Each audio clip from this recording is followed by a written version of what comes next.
Hi hello friends, welcome to my channel. ನಾನಿವತ್ತು ನಿಮಗೆ ಮನೆಯಲ್ಲೇ ಹೇಗೆ ಜಿಲೇಬಿ ಮಾಡೋದಂತ ಹೇಳ್ಕೊಡ್ತಿದ್ದೀನಿ. ಅದಕ್ಕೂ ಮುಂಚೆ ಯಾರೆಲ್ಲ ಹೊಸ್ದಾಗಿ ವಿಡಿಯೋ ನೋಡ್ತಿದ್ದಾರೋ ಅವರು ನಮ್ಮ ಚಾನಲ್ಗೆ ಸಬ್ಸ್ಕ್ರೈಬ್ ಆಗಿ ಹಾಗೂ ಬೆಲ್ಲೈಕನ್ನ ಒತ್ತಿ ಫ್ರೆಂಡ್ಸ್. ಬನ್ನಿ ಫ್ರೆಂಡ್ಸ್, ಸರಳ ರೀತಿಯಲ್ಲಿ ಮನೆಯಲ್ಲೇ ಹೇಗೆ ನಾವು ಜಿಲೇಬಿ ಮಾಡೋದಂತ ನೋಡೋಣ. ಜಿಲೇಬಿ ಮಾಡಲು ಬೇಕಾಗಿರುವಂತಹ ಸಾಮಗ್ರಿಗಳು: ಮೊದಲನೇದಾಗಿ 1 ಕಪ್ ಸಕ್ಕರೆ ಮತ್ತು 1 ಕಪ್ ಮೈದಾ ಹಿಟ್ಟು, ಚಿಟಿಕೆಯಷ್ಟು ಸೋಡಾ ಪುಡಿ ಹಾಗೂ ಫುಡ್ ಕಲರ್, 1 ಏಲಕ್ಕಿ ಮತ್ತು ಮೊಸರು, ನೀರು ಹಾಗೂ ಎಣ್ಣೆ. ಈಗ ನಾವು ಪಾಕಕ್ಕೆ ರೆಡಿ ಮಾಡ್ಕೊಳ್ಳೋಣ.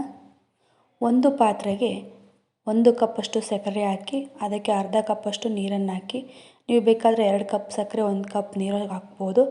ಈಗ ಅದನ್ನು ಒಲೆ ಮೇಲೆ ಇಟ್ಬಿಟ್ಟು 1 ಏಲಕ್ಕಿಯನ್ನು ಹಾಕ್ಬಿಟ್ಟು ಅದನ್ನು ಕಾಯಕ್ಕಿಡೋಣ. ಪಾಕ ಗಟ್ಟಿಯಾಗೋ ತನಕ ನಾವು ಈಗ ಹಿಟ್ಟನ್ನು ಕಲಸ್ಕೊಳ್ಳೋಣ ಬನ್ನಿ. ನಾನು ಈಗ ಮೈದಾ ಹಿಟ್ಟು ಹಾಕ್ತಿದ್ದೀನಿ, ಅದಕ್ಕೆ ಚಿಟಿಕೆ ಸೋಡಾ ಮತ್ತು ಫುಡ್ ಕಲರ್ನ ಹಾಕಿ ಚೆನ್ನಾಗಿ ಮಿಕ್ಸ್ ಮಾಡ್ತಿದ್ದೀನಿ. ಈಗ ಅದಕ್ಕೇ ಸ್ವಲ್ಪ ಮೊಸರು ಹಾಕ್ಬಿಟ್ಟು ಚೆನ್ನಾಗಿ ಮಿಕ್ಸ್ ಮಾಡ್ಕೊಳ್ಳಿ. ಈಗ ಸ್ವಲ್ಪನೇ ಅದಕ್ಕೆ ನೀರನ್ನು ಸೇರಿಸ್ಕೊಂಬಿಟ್ಟು ಚೆನ್ನಾಗಿ ಕಲಸಿ. ನಾವು ಯಾವ ರೀತಿ ಕಲಿಸ್ಬೇಕಂದ್ರೆ ದೋಸೆ ಹಿಟ್ಟು ಇರುತ್ತಲ್ಲ ಆ ರೀತಿ ಕಲಿಸ್ಕೊಬೇಕು.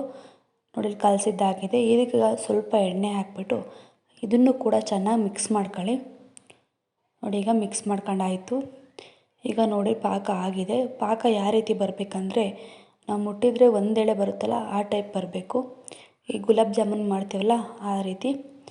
ಈಗ ನಾನು ಮೊಸರಿನ ಪ್ಯಾಕೆಟ್ನ ಕವರ್ ಇದೆಯಲ್ಲ ಅದನ್ನು ತಗೊಂಬಿಟ್ಟು ಅದಕ್ಕೆ ನಾನು ಈ ಮಿಶ್ರಣ ಮಾಡಿದಂಥ ಹಿಟ್ಟನ್ನು ಹಾಕೊಳ್ತಿದ್ದೀನಿ, ಜಿಲೇಬಿ ಹಿಟ್ಟನ್ನು. ಈ ಬಾಣಲೆ ಕಾಯಕ್ಕಿಡಿ, ಅದಕ್ಕೆ ಎಣ್ಣೆ ಹಾಕಿ ಮೊಸರು ಪ್ಯಾಕೆಟ್ ತುದಿನ ಕಟ್ ಮಾಡ್ಕೊಂಡು ಎಣ್ಣೆ ಕಾಯ್ದ ಮೇಲೆ ಅದಕ್ಕೆ ಜಿಲೇಬಿನ ಬಿಡಿ. ನೀವು ಫಸ್ಟಿಗೆ ಬಿಡಬೇಕಾದ್ರೆ ರೌಂಡೇ ಬರಬೇಕಂತ ಏನಿಲ್ಲ, ಹೋಗ್ತಾ ಹೋಗ್ತಾ ಅಡ್ಜಸ್ಟ್ ಆಗುತ್ತೆ. ನಮಗೆ ಟೇಸ್ಟ್ ಸಖತ್ತಾಗಿದ್ದರೆ ಸಾಕು. ನಾವು ಹೋಗ್ತಾ ಹೋಗ್ತಾ ಅದು ನಮಗೆ ರೌಂಡ್ ಬಿಡೋ ಅಂಥದ್ದು ಬರುತ್ತೆ. ನೋಡಿ, ಈಗ ನಾನು ಪಾಕಕ್ಕೆ ಹಾಕ್ತಿದ್ದೀನಿ. ಆಗಿದೆ. 2 ಕಡೆ ಚೆನ್ನಾಗಿ ಬೇಯಿಸ್ಕೊಂಡು ಆಮೇಲೆ ಪಾಕಕ್ಕೆ ಹಾಕಬೇಕು. ಈ ಪಾಕದಲ್ಲಿ ಬಿಸಿ ಇದ್ದಂಗೆ ಹಾಕಿ 2 ಕಡೆ ಎತ್ತಿ ತೆಗೆದಿಡ್ತಿದ್ದೀನಿ. ನೋಡಿ, ಈಗ ಮತ್ತೆ ಬಿಟ್ಟು ತೋರಿಸ್ತಿದ್ದೀನಿ ನಿಮಗೆ. ನೋಡಿ, ಈಗ ಇದನ್ನು ಪಾಕಕ್ಕೆ ಹಾಕಿ ಎತ್ತಿಡ್ತಿದ್ದೀನಿ. ಬಿಸಿದಿನ ತೆಗೆದುಬಿಟ್ಟು ಪಾಕಕ್ಕೆ ಹಾಕಿ ಅದನ್ನು ತೆಗೆದಿಡಬೇಕು. ನೋಡಿ, ಮತ್ತೊಂದು ಬಿಟ್ಟಿದ್ದೀನಿ.